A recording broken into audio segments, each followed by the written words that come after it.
What does someone like yourself deal with insecurity? Do you have insecurities still that you face? Is it a different type of insecurity or fears that you face with this? Or is it just less and more confidence than without the black belt or without the training? The heavy question. When we talk about my insecurities or my fears, I think my biggest fear is letting my sons down. You feel me? Like, we get one go at this. I have 2 boys, 7 and 4. And I'm like, I've seen a lot of people kind of play their movies out. And the movie ends in a way that, was not either what they wanted or what they intended. I have a vision for how my movie ends and where it goes. And my biggest fear is that I fall short of how I anticipate my movie going, right? When it comes to, living up to, I think, my kids' expectation of me, or living up to my full potential as a father, as a husband. That's my only big fear, big insecurity. Other than that, professionally, it's very good. I've achieved heights that I never imagined would be possible from someone who, grew up in a martial arts family, for all intended purposes, a karate family, to the general public, wearing a uniform and practicing jiu-jitsu moves on the mat.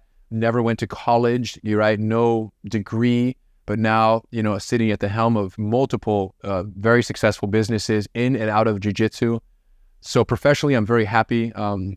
Relationship-wise, it's great. I have a wonderful marriage with a wife that I've been with for over a decade now, and it's just, everything is great, Wow. right? So for me, it's like, how does this movie end? Where do I go? And do I continue to be the father to them that I know I can be? And I just don't want to let them down, and that's it.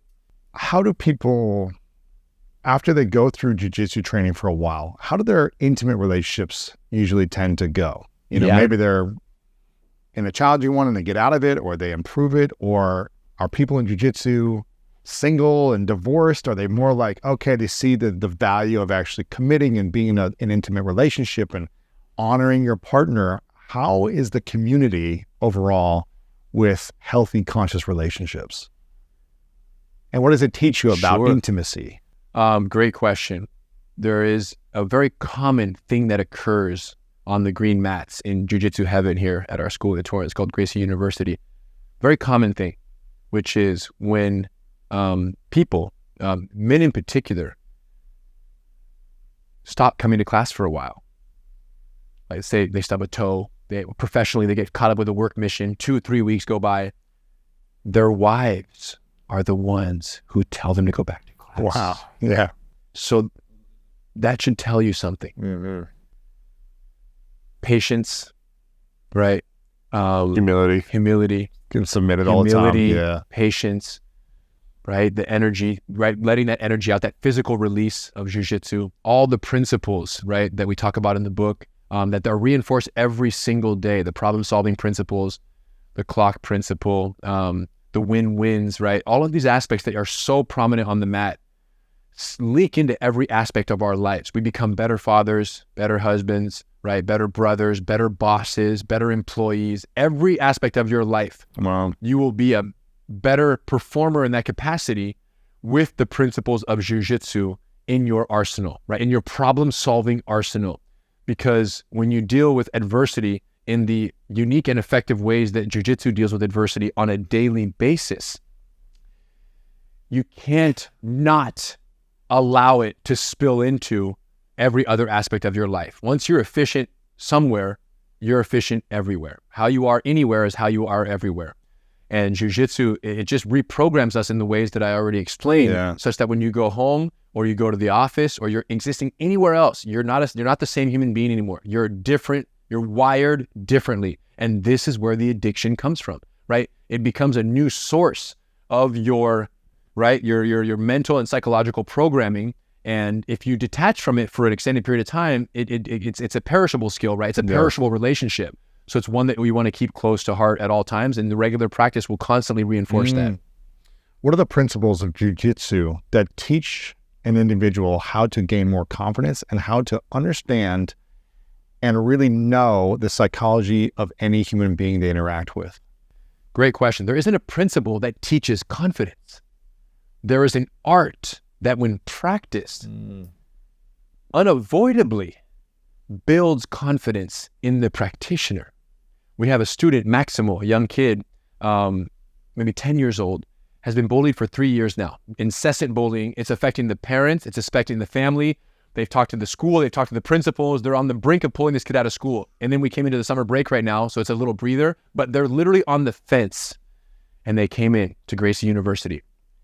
And the mom is, again, what do we do? But they saw a video online of a transformation for a bullying victim that we did, where we flew a kid from Indiana and we transformed him in 1 week after getting pummeled on a video in the locker bay. We transformed this young man named Austin, went home, never had problems with bullying again, completely transformed his life, became a U.S. Marine, absolute stud. Wow. And her whole life changed at Gracie University. So anyways, they saw that video. They showed Maximo and he liked the video and I want to do this. So he came to class, starts doing jiu-jitsu with us. It's been just the summer right now. He has 2 stripes on his white belt, which is like 20 classes. So very new. He was at Junior Guards, which is a lifeguard training program. He's a very good swimmer. And a friend, him and Ozzy, his friend, were hanging out. And another boy came over and was bullying Maximo. So was being quite aggressive with him, making inappropriate jokes and really making fun of him. And then Ozzy stands up and says, "Hey man, leave him alone." Kind of just steps in and intervenes there. And then the bully turns and starts attacking Ozzy, physically and verbally. And then this is Maximo's moment of truth. Oh, wow. Because he never asserted himself ever against this opposition, against this type of aggression. So he stands up, he puts himself between Ozzy and the bully and says, "Hey, if you're messing with him, you're messing with me." The guy throws his hands up, mumbles something, turns and walks off. Wow. For the first time in his life, Maximo just learned that on the other side of setting a boundary with powerful voice, powerful eyes, and powerful posture is freedom. He's free. He's free. The mom came in. I couldn't believe it. Rener, we celebrated this. Wow. Unbelievable. Everything you guys said worked exactly as we mentioned. But again, the only way he was able to set this boundary was because he had spent 20 hours building the skills to feel like, no, if you want to get down, we get down. So the jiu-jitsu that he learned, learning how to fight, prevented him from having to fight. And if he ever has to get down, he's ready. He knows that, which is why he can set that boundary. Do you feel like you ever face a battle or a war in your own mind? Or do you feel like, whenever there's an adversity, you have a sense of peace and confidence that you'll be able to figure it out because you've just been through adversity so much? Or do you have anxiety and stress? No, I don't. There are stressful moments, yes, right? When it all comes at the same time, you go, okay, the stress is having multiple opportunities, sometimes positive opportunities, and not knowing where to shuffle and spend your time from a leader of multiple businesses. So I deal with, like everyone, I just have a lot going on. Yes. And I got to choose. So that's kind of like a eustress, right? Versus the distress, right? Which is the one that you're kind of overwhelmed by in a negative way. But in terms of like what's going through my head throughout this process, it always is a faith, a trust. Wow. That, hey, no. I've been in way worse in fights against guys that are 300 pounds. Yeah, upside down on your head. Headlock smashing, guy on top of me, sweating on me, and I'm down there, and all I'm thinking is, he makes one mistake, I'm coming out, I'm going to get him on the chokehold on the way out. Wow. No problem, I've been here before. Really? So in life, when it's all coming at you, all I'm saying is, this is the bottom of the mount. It's okay. Bottom of the mount is not the best place to be in a fight, but because of jiu-jitsu, it's also not the worst. And when the opportunity presents itself, the right move at the wrong time is the wrong move. Timing is everything. This is the clock principle. Say it again. The right move at the wrong time is the wrong move. So if I can't escape right now, that's okay.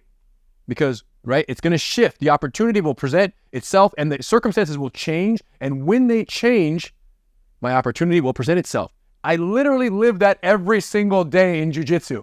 When things are not favorable, they will become favorable. You just must be patient.